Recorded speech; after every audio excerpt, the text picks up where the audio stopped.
Hi friends, ഇന്നത്തെ വീഡിയോയിലേക്ക് എല്ലാവർക്കും സ്വാഗതം. അപ്പോൾ ഇന്ന് വന്നിട്ടുള്ളത് മത്സ്യ ഫെഡിൽ മാനേജർ എന്നൊരു വേക്കൻസിയാണ്. 85,000 ശമ്പളത്തിൽ ജോലി ചെയ്യാനുള്ള അവസരമാണിത്.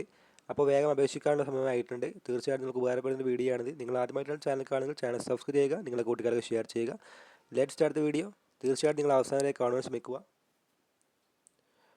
അപ്പോൾ friends, Kerala state cooperative federation for fisheries development ലിമിറ്റഡിൽ സ്ഥിര ജോലി നേടാൻ അവസരം. ഡെപ്യൂട്ടി മാനേജർ തസ്തികയിലാണ് പുതിയ റിക്രൂട്ട്മെൻറ്റ്. ആകെ ഒരു ഒഴിവാണുള്ളത്. താല്പര്യമുള്ളവർക്ക് കേരള PSC വെബ്സൈറ്റ് മുഖേന ഓൺലൈനായിട്ട് അപേക്ഷ നൽകാം. അവസാന തീയതി ഒക്ടോബർ 3 തസ്തിക അല്ലെങ്കിൽ ഒഴിവ് പറയുന്നത് Kerala state cooperative federation for fisheries development ലിമിറ്റഡാണ്, അഥവാ മത്സ്യഫെഡ്. ഡെപ്യൂട്ടി മാനേജർ IT എന്ന ഫീൽഡിലാണ് ഒഴിവുള്ളത്. റിക്രൂട്ട്മെൻറ്റ് ആകെ ഒഴിവുകൾ ഒരു വേക്കൻസിയേ ഉള്ളൂ. Category number 268/2025. അതുപോലെ ശമ്പളം തിരഞ്ഞെടുക്കപ്പെടുന്നവർക്ക് പ്രതിമാസം 40,500 മുതൽ 85,000 രൂപ വരെ ശമ്പളമായിട്ട് ലഭിക്കും.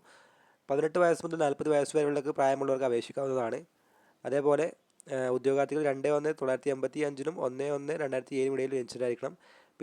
പിന്നാക്ക വിഭാഗത്തിൽപ്പെട്ടവർ, അതേപോലെ പട്ടികജാതി പട്ടികവർഗ വിഭാഗത്തിലുള്ളവർക്ക് നിയമാനുസൃതമായിട്ടുള്ള വയസ്സിൻ്റെ ഇളവ് ലഭിക്കുന്നതാണ്. ഇതിലേക്ക് വരുന്ന യോഗ്യത ഒരു അംഗീകൃത യൂണിവേഴ്സിറ്റിയിൽ നിന്നും MCA അല്ലെങ്കിൽ BTech IT അല്ലെങ്കിൽ BTech കമ്പ്യൂട്ടർ സയൻസ് അല്ലെങ്കിൽ തത്തുല്യമായിട്ടുള്ള യോഗ്യത നേടിയിരിക്കണം. കൂടാതെ കേന്ദ്ര സംസ്ഥാന സർക്കാർ ഓഫീസിലോ അല്ലെങ്കിൽ സർവീസിലോ അല്ലെങ്കിൽ പൊതുമേഖലയിലെ സ്ഥാപനങ്ങളിലോ അല്ലെങ്കിൽ രജിസ്റ്റർ ചെയ്ത സ്വകാര്യ മേഖലയിലെ സ്ഥാപനങ്ങളിൽ ജോലി ചെയ്ത് നേടിയ 5 വർഷത്തെ പരിചയം ആവശ്യമാണ്. അതായത് മുൻപരിചയം ആവശ്യമാണ് എന്നാണ് പറയുന്നത്. അപ്പോൾ അപേക്ഷകൾ PSC സൈറ്റ് വഴി തന്നെയാണ് നിങ്ങൾ അപേക്ഷകൾ സമർപ്പിക്കേണ്ടത്.